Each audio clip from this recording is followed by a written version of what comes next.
The Sundar unfiltered కు స్వాగతం.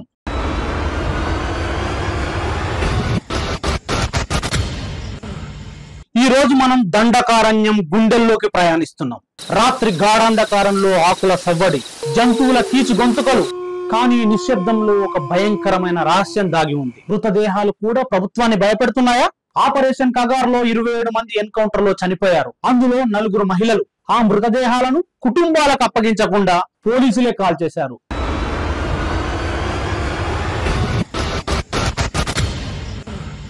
DRG బలగాలు మృతదేహాలను కుప్పలుగా పోసి తుపాకులతో నృత్యం చేశారు.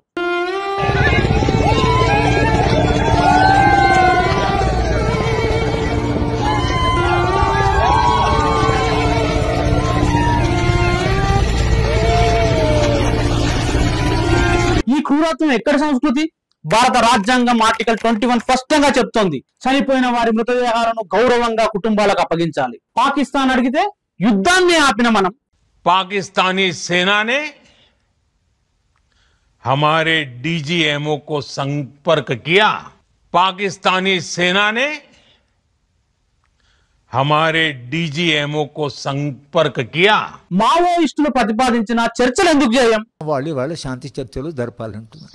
ఇది కేంద్ర ప్రభుత్వం కోర్టులో ఉన్నది. ఇప్పుడు కేంద్ర ప్రభుత్వం దీనికి ఎట్లా స్పందిస్తుంది అనేటువంటిది మన ఇప్పుడు ఉండేటువంటిది. సొంత పౌరుల మృతదేహాలను ఎందుకు అవమానిస్తాం? ఇది దేశ ప్రజల మెదళ్లను తొలుస్తున్న ప్రశ్న. కర్రగుట్టల చుట్టూ సైనికులు నీడల్లా కదులుతున్నారు.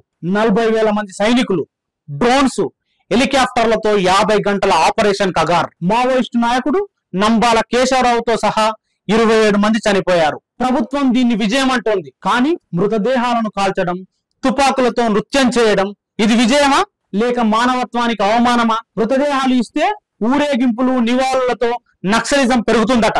ఒకవైపు హైకోర్టు ఆర్డర్ ఉన్నా, మరొకవైపు సుప్రీంకోర్టు ఎన్హెచ్ఆర్సీ గైడ్ లైన్స్ ఉన్నప్పటికీ కూడా బాడీని కుటుంబ సభ్యులకు ఇవ్వకుండా దహనం చేశారు. దీనికి 2 కారణాలు కనపడుతున్నాయి. ఒకటి, అక్కడ పోలీసులే బీబీసీతో చెప్పినట్టుగా ఈ బాడీస్ ని కానీ కుటుంబాలకు ఇస్తే వాళ్ళు వాళ్ళ ఊళ్ళకి తీసుకుపోతారు. ఆ ఊళ్ళకి వీళ్ళ కోసం జనం పెద్ద ఎత్తున కదిలి వస్తారు. దానివల్ల మరింత నక్సలిజం పెరుగుతుంది. కాబట్టి ఇవ్వటానికి సిద్ధంగా లేము అని వాళ్ళు చెప్పారు. కోర్టులోనేమో ఇస్తామని చెప్పారు. బట్ అక్కడ ఇంటర్వ్యూలో మాత్రం ఎందుకు ఇవ్వకూడదని వాళ్ళు మాట్లాడుతున్నారు. కానీ కుటుంబాలు ఆక్రోశిస్తున్నాయి. మా బంధువులను ఎందుకు దాచారు, ఏం కప్పిపుచ్చాలనుకుంటున్నారు అని సూటిగా ప్రశ్నిస్తున్నారు. వారం రోజుల వరకు కూడా శవాలు ఇవ్వకుండా వాళ్ళు కాల్ చేయడం గమనిస్తే ఏంటంటే వాళ్ళ చిత్రహింసలు బయటకు వస్తాయి. అంటే పట్టుకొని చంపినరు అనేది ఏందో పోస్ట్మార్టం చేశారు. ప్రభుత్వం అనుకున్నట్లు పోస్ట్మార్టం మీద చేయించారు. కానీ శవాన్ని తీసుకొచ్చిన తర్వాత ముఖ్యంగా చాలామంది శవాన్ని చూడడానికి రావడం, ముఖం చూడడానికి వస్తారు. చివరి చూపు అంటే ముఖమే కదా, కాళ్ళు చేతి ముఖం చూస్తారు. కేశవరావు విషయంలో అయితే అతను నెత్తికే ఇక్కడ పెట్టి కాల్చినట్లుగా ఉంది కనుక ముఖము స్పష్టంగా కనిపిస్తున్నది ఎక్కడ కాల్చారని. అట్లా కాల్చడానికి చట్టం అంగీకరించదు కనుక, చట్టం అంగీకరించదు కనుక అది జరిగింది కనుక అది బయటపడిపోతుంది అనేది కూడా ఒక కారణం కావచ్చు. బస్తర్లో ఆదివాసీ మహిళలపై ఫారెస్ట్ అధికారులు, పోలీసులు, బలగాలు మానభంగానికి పాల్పడ్డారనే ఆరోపణలు గుండెను కదిలిస్తాయి. మావోయిస్టులు శాంతి చర్చలకు సిద్ధమని చెప్తున్నా కేంద్ర ప్రభుత్వం ఎందుకు స్పందించట్లేదు? 2024లో 223 మంది మావోయిస్టులు చనిపోయారని ప్రభుత్వం చెబుతోంది. కానీ హక్కుల కార్యకర్తలు చెప్తున్నారు చంపబడ్డ వారిలో చాలా మంది సాధారణ ఆదివాసులే అని. 200కు పైగా సైనిక క్యాంపులతో ఆదివాసులు భయంతో జీవిస్తున్నారు. మేము భారతీయులం, మమ్మల్ని శత్రువుల్లా ఎందుకు చూస్తారు అని ఆదివాసులు అడుగుతున్నారు. వీరికి సమాధానం ఇచ్చేవారెవరు? తుపాకులు, ఎన్కౌంటర్లు ఇరు వర్గాలకు పరిష్కారం కాదు.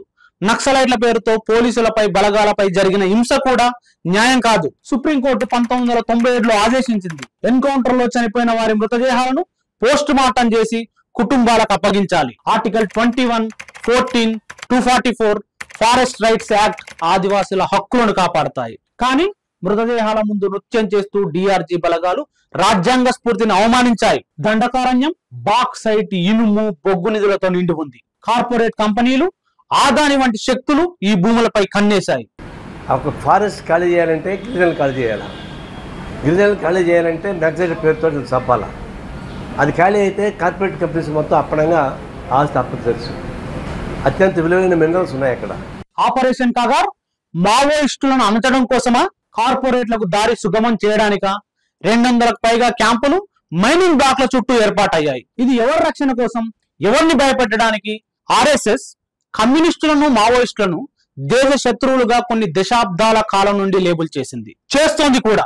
బీజేపీ ప్రభుత్వం అటు కార్పొరేట్ల కోసం ఇటు తమ రాజకీయ శత్రువును అంతం చేయడానికి కంకణం కట్టుకునే ఈ మారణకాండ నడిపిస్తోందా? హిట్లర్ యూదులను శత్రువులుగా లేబుల్ చేసి జాతి హననం చేశాడు. ఇక్కడ మావోయిస్టులతో కలిసి ఆదివాసులను కూడా లేబుల్ చేసి టార్గెట్ చేస్తున్నారా? 2024లో 287 మంది ఎన్కౌంటర్లో చనిపోయారు, 1000 మంది అరెస్ట్ అయ్యారు, 837 మంది లొంగిపోయారని ప్రభుత్వ లెక్కలు చెబుతున్నాయి. అయితే నక్సలిజం కేవలం సైనిక సమస్య కాదు, సామాజిక, ఆర్థిక, రాజకీయ సమస్యలు దీని వెనుక ఉన్నాయి.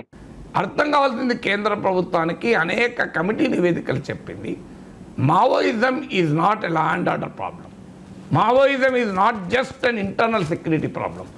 అంటే కేవలం శాంతి భద్రత సమస్య కాదు మావోయిస్ట్ ప్రాబ్లం, కేవలం అంతర్గత భద్రత సమస్య కాదు. It is a rooted in social and economics. సామాజిక ఆర్థిక పరిస్థితుల్లో మావోయిస్టు ఉద్యమం ఉంది. ఇది పొలిటికల్ మూమెంట్. పొలిటికల్ మూమెంట్ను మీరు చర్చలతో కాకుండా ఎలా పరిష్కరిస్తాం? ఆయుధాలతో పరిష్కరించగలవా? మావోయిజం అనేది ఒక ఆలోచనను తుపాకీ కాల్చగలుగుతుందా? మనుషులు కాల్చగలుగుతుంది, కానీ ఆయుధము ఎప్పుడు కూడా తుపాకీ. నీకు అమిత్ షా ఉన్న సర్వశక్తులు వాడినా, భారత సైన్యం వచ్చిన మనుషులు మాత్రమే చెప్పగలుగుతుంది, ఆలోచనలు చెప్పలేదు. కోట్ల రూపాయలు ఖర్చు చేసి బలగాలను మోహరించడం కంటే ఈ సమస్యలపై దృష్టి పెట్టకపోతే దేశానికి మంచిది కాదు, సమస్యకు పరిష్కారం కూడా కాదు. ఆదివాసులకు భూమి హక్కులు, మంచి స్కూళ్లు, ఆసుపత్రులు, స్థానిక పాలనలో అధికారం ఇవ్వాలి. మావోయిస్టులతో శాంతి చర్చలు జరపాలి. నకిలీ ఎన్కౌంటర్లపై స్వతంత్ర దర్యాప్తు అవసరం. మృతదేహాలను కుటుంబాలకు అప్పగించి గౌరవప్రదమైన అంత్యక్రియలు జరిగేలా చేయాలి. ఎన్కౌంటర్లతో మావోయిజాన్ని చంపలేరని మేధావులు చెప్తున్నారు.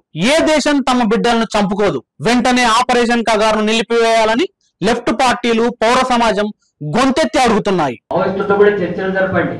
ఈ కాల్పులు ఆపేసేయండి, ఈ హత్యాకాండలు నరమేదాన్ని ఆపేసేయండి. ఇప్పటికైనా చర్చలు జరిపి ఈ సమస్యను సామరస్యంగా పరిష్కరించేటట్టుగా చర్యలు తీసుకోవాలని చెప్పి మావోయిస్టులు డిమాండ్ చేస్తున్నారు. వామపక్షాలు అంటున్నాం, మేధావులు అంటున్నారు, ప్రజలు కోరుతున్నారు. దండకారణ్యంలో రక్తం చిందుతోంది. మృతదేహాలపై నృత్యం, ఆదివాసీ మహిళలపై హింస, కార్పొరేట్ లక్ష్యాల కోసం భూముల దోపిడీ, ఇవన్నీ రాజ్యాంగాన్ని, మానవత్వాన్ని అవమానిస్తున్నాయి. ఆదివాసులు అడుగుతున్నారు, మేం భారతీయులం, శత్రువుల్లా ఎందుకు చూస్తారు? ఆర్ఎస్ఎస్, హిట్లర్ లాంటి భావజాలాలు ఆదివాసీలను మావోయిస్టులుగా లేబుల్ చేస్తున్నాయా? కోట్ల రూపాయలు ఖర్చు చేసి బలగాలను మోహరిస్తే సామాజిక సమస్యలు పరిష్కారం కావు. ఆపరేషన్ కగార్ విజయమా విషాదమా? ఈ కథలో హీరో ఎవరు, విలన్ ఎవరు? దండకారణ్యం న్యాయం కోసం ఎదురు చూస్తోంది.